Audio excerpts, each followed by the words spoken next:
Do you enjoy lollygagging in the back of the map in every video game you play? Or maybe you enjoy being on the bottom and getting your yams kablammed. If this sounds like you, then chances are you're a support main in the game we all know and love called Overwatch. But don't feel ashamed of yourself, because I have also been consuming an unhealthy amount of support playtime throughout the past 9 months or so. And with this support conception and ingestion, I've racked up quite a few things to say about each hero and their respective players. So in this video, I'm going to go over all 11 of the support heroes in Overwatch and explain what kind of person you truly are if you main them.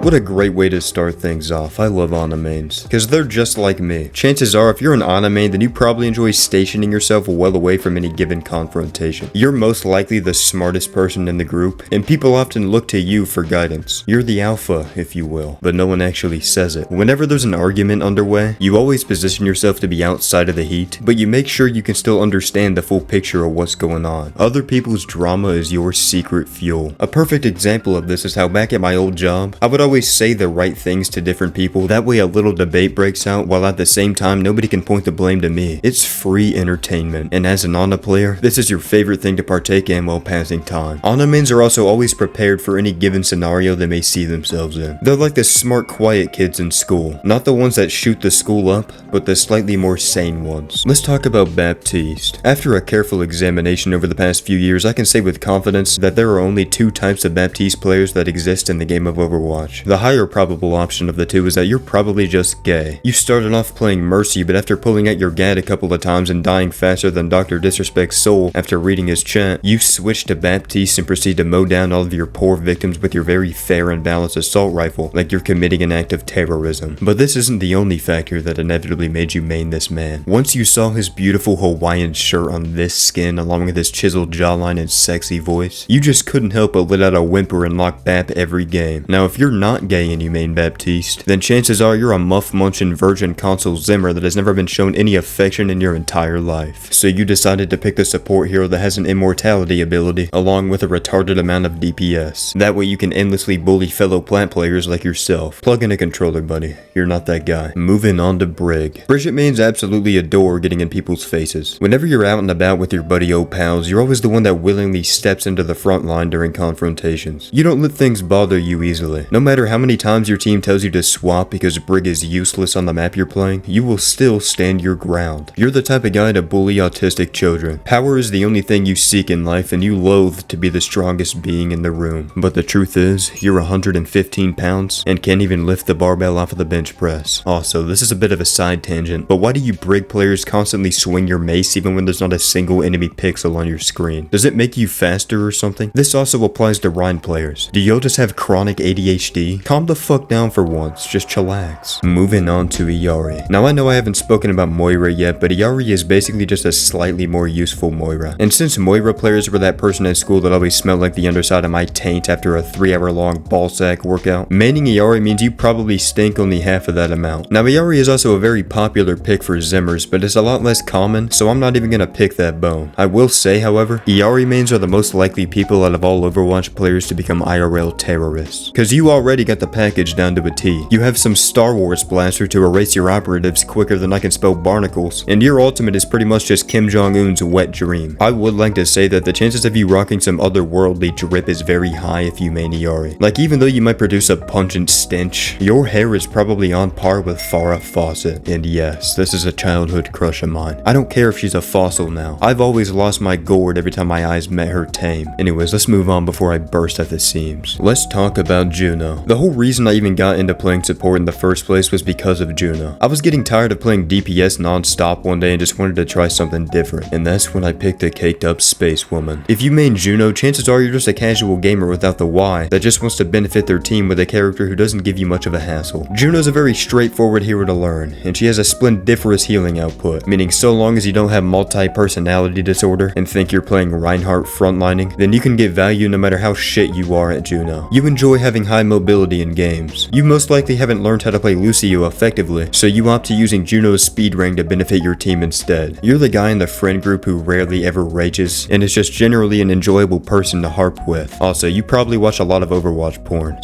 Speaking of porn, next up we got Kiriko. If you main this Amazing woman, then you're likely spoiled rotten in the real world. Just like how Blizzard gives out Kiriko skins like their OG Mudbone giving out cum shots, your parents give you whatever the fuck you want at any given time. You're not used to being told no, and you probably have seething anger issues. The second an enemy player does anything remotely skillful, you'll make it your mission to commit mass genocide on them and their family. You'll hunt them down throughout the entire match and two-tap them with your retarded kunais that do way too much fucking damage. You most likely use that ugly ass font in your name that all the shit-canned Zen players use that have all those fugly ass lines randomly placed throughout. And I just know your controller has multiple years worth of Cheeto dust buildup just marinating in the cracks. And not even the good type of Cheetos either. I'm talking about the shitty Cheeto puffs. Speaking of Cheeto puffs, you probably have the build of a Cheeto puff. But you know who doesn't have a puffy build in the slightest? Lifeweaver mains. I can't recall how many times you beautiful people have saved my feeding ass from almost killing myself. As much shit as you cuties get,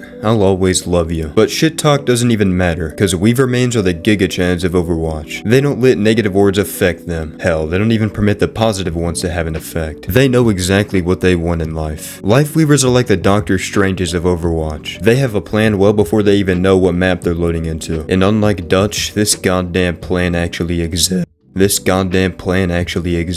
Lifeweaver mains are the type of nonchalant kings to casually catch your lousy ass from stumbling in your blissful ignorance. Like you just be leaning against a rail or something and then you accidentally stumble, and that's when they'll catch you. And then after you thank them and gas up their swift reaction speeds, they'll just say something like, no big deal. And then once you go to stroke them off in gratitude for their kindness, they'll start butt fucking you right there on the spot. Cause I'd be damned if a Lifeweaver main wasn't a damn top. To be honest, I think I've lost the plot. Let's move on to Lucio. Similar to Bap, there are only two different types of Lucio players. The first case is just Frogger, and only Frogger. And the second type of player, aka the player you are, is the feeding Neanderthal that makes me want to plunge myself into shark-infested waters every time I get them on my team. I always get the vibe that Lucio players were the annoying band kids in school. Since they lack attention in their life, they opt to being quirky and trying to DPS the enemies instead of playing, well, support. And while some of them actually succeed in this idea, I would still much rather have a genuine support hero on my team any day of the week. Y'all will get one boop kill the entire match because for some reason these developers design maps based off of fucking die rise from COD zombies and make these boopable ass locations. And then you'll argue with your team saying you're getting the most value in the lobby when in reality you have less value than an aborted fetus. Like I get it, you wanna have fun on a video game, God forbid, but at least be a little serious when queuing for a comp match. Next up is Mother Mercy. Now I'm a hit scan main, right? So I'm infatuated with you beautiful beings that play Mercy. But I can't glaze you to the fullest potential that I want to, because there's a lot of y'all that are absolute lobotomites and make deeply worrying decisions throughout the game. Like sometimes I wonder if your brains are fully intact, because I've seen way too many Mercies pull out their Glock, pop their ults, and bum rush the enemy team like they're fucking Rambo, and then proceed to keel over and perish at an almost instantaneous rate. Why do y'all feel the need to be so quirky? Just shove your staff up my chocolate starfish and sit behind your teammates. It's not that hard. I mean, sure, it's probably difficult not to fall asleep halfway through the match, but you already cursed yourself with a melatonin boost the second you insta-locked Mercy. Mercy mains are that girl in high school who always walked around with her hand buried into an extra large hot Cheeto bag and laughed like a fucking dolphin. And you're also very into e-dating for some reason. Like every custom game I visit, there's always a Mercy sitting with her e-boy Genji just silently macking in the corner. But in conclusion, you're not half bad. Just please keep your damage boost inside of me. Next up is Moira. I'm gonna start this section off very swiftly, that way you know what's coming to you. I absolutely despise Moira mains. This is the most useless hero in the entire game. I would rather get folded up like a fucking origami paper and be shoved 14 inches of Malga's tight ass and suffocate than ever have a Moira on my team. There is always a better hero to pick in any given situation. Moira can't heal from a range, and chances are in order to get to the person you're trying to heal, you use your fade ability to get there quicker. And then guess what? That survivability that y'all just love to talk about goes straight down the shitter, because now you have no fade. No Alan Walker. If you main Moira, then you were definitely the student who would always have detention and finished high school with a GPA below 2.0. You probably worked some miserable warehouse job that you hate and come home to beat your wife and kids. Also, I forgot to mention you smell like shit, and you probably pick at your ass and eat it. And finally, last up we got Zenyatta. I've actually changed my mind recently about Zenyatta mains. I don't know if they've just gotten better or Zen's gotten buffed or what, but most Zens that have been on my team recently have been slaying absolute puss. I feel like Zen players are almost always the people that play music in their mics and match chat. And they're pretty much the only character that doesn't require full focus, because all you gotta do is shoot your floating testicles of death at people and occasionally switch your harmony orb to a different teammate. Zenyatta players are usually people who aren't very competent on other rules. They choose Zen because he's really easy to just turn your brain off and spam with. And hey, you know what? If that's what's fun to you, then I ain't gonna fault you for it. As annoying as it is to have a Zenyatta on my team who's died 400 times in 5 minutes, you have a higher chance of winning the lottery 17 times in a row than convincing them to swap off, so you just gotta learn to live with it. And that's pretty much it. Let me know if you want me to complete the trilogy and talk about tank mains next. So yeah, make sure to like the video, and I'll see y'all later.